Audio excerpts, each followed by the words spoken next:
Hello everyone, welcome to our channel target WP. শুরু করছি আরও একটি জিকে সেট। আজকের সেটটিতে থাকছে জিওগ্রাফি থেকে প্রত্যেকটি প্রিভিয়াস ইয়ার কোয়েশ্চেনের সমাধান। আজকের সেটের ফার্স্ট কোয়েশ্চেন কি বলেছে, ভূমধ্যসাগর এবং লোহিত সাগরকে যুক্ত করেছে কোন খাল? এই প্রশ্নটি কিন্তু বিগত 2013-এর গ্রুপ ডি এক্সামে এসেছিল। তো এই ধরনের প্রশ্ন কিন্তু খুব ইম্পর্টেন্ট। ভূমধ্যসাগর এবং লোহিত সাগরকে যুক্ত করেছে কোন খাল? চারটে অপশান, আশা করি অ্যান্সার সবাই জানো। যারা যারা অ্যান্সার জানো তারা অবশ্যই অ্যান্সার কমেন্টে জানাতে পারো, তবে তোমরা বুঝতে পারবে তোমরা কতদূর প্রিপেয়ার্ড। চারটে অপশান, করিনিথান্ত খাল, গ্র্যান্ড খাল, পানামা খাল এবং সুয়েজ খাল। এখানে অ্যান্সার হয়ে যাবে অপশান ডি, সুয়েজ খাল। ভূমধ্যসাগর এবং লোহিত সাগরকে যুক্ত করেছে সুয়েজ খাল। নেক্সট কোয়েশ্চেন নাম্বার 2, আলমাত্তি বাঁধ কোথায় অবস্থিত? আলমাত্তি বাঁধ কোথায় অবস্থিত? এটাও কিন্তু গ্রুপ ডি 2013-এর কোয়েশ্চেন। চারটে option, option A Himachal Pradesh, option B Uttarakhand, option C Karnataka এবং অপশান ডি তামিলনাড়ু। অ্যান্সার হয়ে যাবে অপশান সি কর্ণাটক। আলমাত্তি বাঁধ কর্ণাটকে অবস্থিত। নেক্সট কোয়েশ্চেন নাম্বার 3, হাম্পি কোন নদীর তীরে অবস্থিত? হাম্পি কোন নদীর তীরে অবস্থিত? এটাও 2013 গ্রুপ ডির question. Option A Krishna, option B Kaveri, option C Tungabhadra এবং অপশান ডি গোদাবরী। এখানে অ্যান্সার হয়ে যাবে অপশান সি তুঙ্গভদ্রা। তুঙ্গভদ্রা নদীর তীরে হাম্পি অবস্থিত। নেক্সট কোয়েশ্চেন নাম্বার 4, নিম্নলিখিত কোনটি খারিফ শস্য নয়? নিম্নলিখিত কোনটি খারিফ শস্য নয়? এটা কিন্তু অ্যাসিস্ট্যান্ট লোকো পাইলট 2013-এর কোয়েশ্চেন। চারটে অপশান, চাল, ভুট্টা, তুলা এবং জব। কোনটি খারিফ শস্য নয়? এখানে অ্যান্সার হয়ে যাবে অপশান ডি, জব। খারিফ শস্য নয়, খারিফ শস্য নয় হলো জব। নেক্সট কোয়েশ্চেন নাম্বার 5, কাকোলাত জলপ্রপাত কোন রাজ্যে অবস্থিত? কাকোলাত জলপ্রপাত কোন রাজ্যে অবস্থিত? বেশ কিন্তু আনকমন কোয়েশ্চেন। এটাও অ্যাসিস্ট্যান্ট লোকো পাইলট 2013-এর question. Option A Bihar, option B Uttar Pradesh, option C Himachal Pradesh এবং অপশান ডি উত্তরাখণ্ড। কাকোলাত জলপ্রপাত বিহারে অবস্থিত। অপশান এ হয়ে যাবে রাইট আনসার। চলে যাব নেক্সট কোয়েশ্চেনে। নেক্সট কোয়েশ্চেন নাম্বার 6, নিম্নলিখিত কোন দ্রাঘিমা ভারতীয় প্রমাণ সময় সূচিত করে? ভারতীয় প্রমাণ সময়কে সূচিত করে কোন দ্রাঘিমা? এখানে চারটে অপশান, অপশান এ 85.5 ডিগ্রি পূর্ব, 86.5 ডিগ্রি পূর্ব, 84.5 ডিগ্রি পূর্ব এবং 82.5 ডিগ্রি পূর্ব। ভারতীয় প্রমাণ সময়কে কিন্তু সূচিত করে 82.5 ডিগ্রি পূর্ব দ্রাঘিমা। অ্যান্সার হয়ে যাবে অপশান ডি। চলে যাব নেক্সট কোয়েশ্চেনে। Next question number 7, Nagarjuna Sagar বাঁধ কোন নদীর ওপর অবস্থিত? এটাও অ্যাসিস্ট্যান্ট লোকো পাইলট 2013-এর কোয়েশ্চেন। তোমরা এই ধরনের কোয়েশ্চেনগুলো খুব ভালো করে পড়বে। নাগার্জুন সাগর বাঁধ কোন নদীর ওপর অবস্থিত? চারটে option, option A Krishna, option B Chambal, option C Kosi এবং অপশান ডি শতদ্রু। অ্যান্সার হয়ে যাবে অপশান এ কৃষ্ণা। কৃষ্ণা নদীর ওপর নাগার্জুন সাগর বাঁধ অবস্থিত। নেক্সট কোয়েশ্চেন নাম্বার 8, আলোকবর্ষ হলো কি? অপশান এ সূর্য এবং পৃথিবীর মধ্যবর্তী দূরত্ব, আলোর 1 বছর অতিক্রান্ত দূরত্ব, পৃথিবী এবং চাঁদের মধ্যবর্তী গড় দূরত্ব এবং কোনোটি নয়। আশা করি সবাই জানো আলোকবর্ষ অর্থাৎ লাইট ইয়ার্স। লাইট ইয়ার্স কি সবাই জানো। এখানে অ্যান্সার হবে অবশ্যই অপশান ডি, যে আলোর 1 বছর অতিক্রান্ত দূরত্বই হলো আলোকবর্ষ। নেক্সট কোয়েশ্চেন নাম্বার 9, পৃথিবীর বৃহত্তম স্বাদু জলের হ্রদ হলো? পৃথিবীর বৃহত্তম স্বাদু জলের হ্রদ, এটা রেলওয়ে নন টেকনিক্যাল সিপিই 2012-এর কোয়েশ্চেন। অপশান এ সুপিরিয়র হ্রদ, অপশান বি ভিক্টোরিয়া হ্রদ, অপশান সি কাস্পিয়ান সাগর এবং অপশান ডি কোনোটি নয়।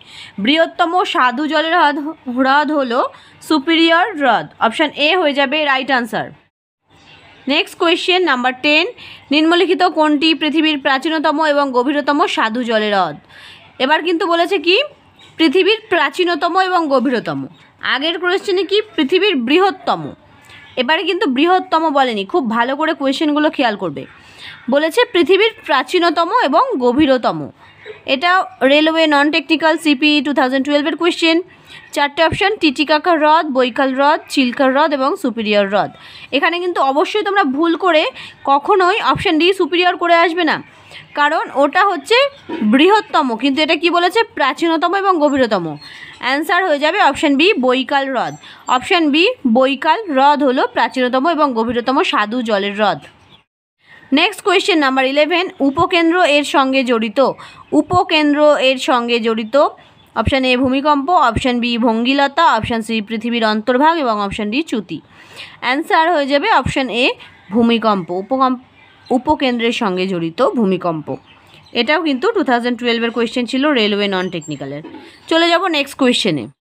নেক্সট কোয়েশ্চেন নাম্বার 12, পৃথিবীর আকৃতি বৃত্তাকার হলেও কোথাও কোথাও চ্যাপ্টা। এই চ্যাপ্টা অঞ্চল হলো কি? এটা কিন্তু দেখো ভীষণ কিন্তু আনকমন কোয়েশ্চেন, এই ধরনের কোয়েশ্চেন খুব পড়বে।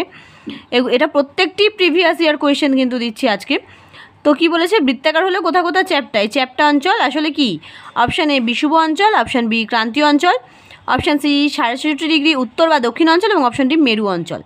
এগুলো কিন্তু মেরু অঞ্চল, যে অঞ্চল পৃথিবীর যে অংশ চ্যাপ্টা সেগুলো আসলেই মেরু অঞ্চল। অপশান ডি হয়ে যাবে right answer. Next question number 13, পৃথিবীর যে অঞ্চলে সর্বাধিক বৃষ্টিপাত হয়। পৃথিবীর যে অঞ্চলে সর্বাধিক বৃষ্টিপাত হয়। 4টে অপশান, ভূমধ্যসাগরীয় অঞ্চল, নাতিশীতোষ্ণ অঞ্চল, নিরক্ষীয় অঞ্চল এবং ক্রান্তীয় পার্বত্য অঞ্চল। সবথেকে বেশি বৃষ্টিপাত কিন্তু হয় নিরক্ষীয় অঞ্চলেই। অপশান সি হয়ে যাবে right answer. Next question number 14, কোন রাজ্যের মধ্য দিয়ে 44টি পশ্চিম বাহিনী এবং পূর্ব বাহিনী নদী প্রবাহিত হয়েছে এবং সেটি উপহ্রদের দেশ হিসাবেও খ্যাত। মানে কোন অঞ্চলের মধ্য দিয়ে অনেকগুলি প্রায় নদী প্রবাহিত হয়েছে এবং সেটি উপহ্রদের দেশ। এটা কিন্তু গ্রুপ ডি এক্সাম 2012-এর কোয়েশ্চেন।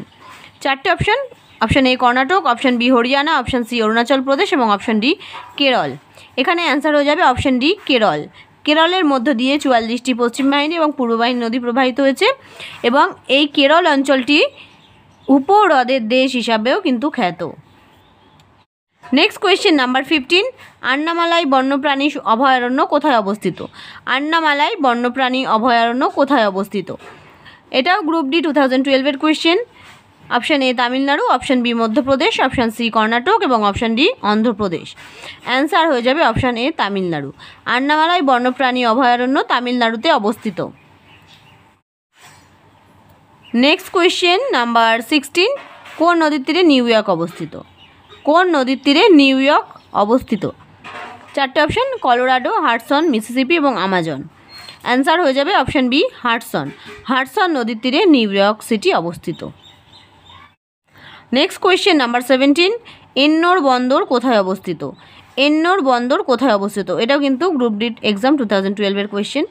4টে অপশান, তামিলনাড়ু, কর্ণাটক, কেরল এবং অন্ধ্রপ্রদেশ। এন্নোর বন্দর অবশ্যই তামিলনাড়ুতে অবস্থিত। অপশান এ হয়ে যাবে right answer. Next question number 18, downs এক ধরনের নাতিশীতোষ্ণ তৃণভূমি যা দেখা যায়। অর্থাৎ ডাউন্স নামের নাতিশীতোষ্ণ তৃণভূমি কোথায় দেখা যায়। এটাও গ্রুপ ডি 2012-এর কোয়েশ্চেন। 4টে অপশান, অস্ট্রেলিয়ায়, নিউজিল্যান্ডে, জাপানে এবং আমেরিকায়। অ্যান্সার হয়ে যাবে অস্ট্রেলিয়ায়। ডাউন্স নাতিশীতোষ্ণ তৃণভূমি অস্ট্রেলিয়ায় অবস্থিত। নেক্সট কোয়েশ্চেন নাম্বার 19, ভারতে হিমালয়ের সবচেয়ে গুরুত্বপূর্ণ ভৌগোলিক অবদান কী। ভারতে হিমালয়ের সবচেয়ে গুরুত্বপূর্ণ ভৌগোলিক অবদান। অপশান এ বিদেশি আক্রমণ রোধ করা, অপশান বি কাঠের উৎকৃষ্ট উৎসস্থল, অপশান সি এটি মৌসুমি বায়ুর উত্তর দিকের প্রবাহকে রোধ করে এবং বহু বর্ষজীবী নদীর উৎস হিসেবে কাজ করে, এবং অপশান ডি উত্তরের শৈত্যপ্রবাহ থেকে ভারতকে রক্ষা করে। অবশ্যই অ্যান্সার হয়ে যাবে অপশান ডি, উত্তরের শৈত্যপ্রবাহ থেকে ভারতকে রক্ষা করে হচ্ছে হিমালয়। নেক্সট কোয়েশ্চেন নাম্বার 20 এবং এই সেটের শেষ কোয়েশ্চেন, পৃথিবীর মেরু ব্যাসার্ধ নিরক্ষীয় ব্যাসার্ধের তুলনায় কত ছোট। পৃথিবীর মেরু ব্যাসার্ধ নিরক্ষীয় ব্যাসার্ধের তুলনায় কত ছোট। 4টে অপশন, 25 কিলোমিটার, 80 কিলোমিটার, 42 কিলোমিটার এবং 30 কিলোমিটার। অ্যান্সার হয়ে যাবে অপশান সি 42 কিলোমিটার। শেষ হলো আমাদের এই জিকে সেটটি। ভিডিওটি ভালো লাগলে অবশ্যই লাইক করে বন্ধুদের সঙ্গে শেয়ার করবে। আমরা প্রতিদিন জিকে, জিআই এবং ম্যাথের ক্লাস অল্টারনেট করে দিয়ে থাকি। আগ্রহীরা অবশ্যই চেক করতে পারো। এছাড়াও তোমরা কারা কী ধরনের ভিডিও চাইছো অবশ্যই কমেন্টে জানাতে পারো, আমরা অবশ্যই দেওয়ার চেষ্টা করব।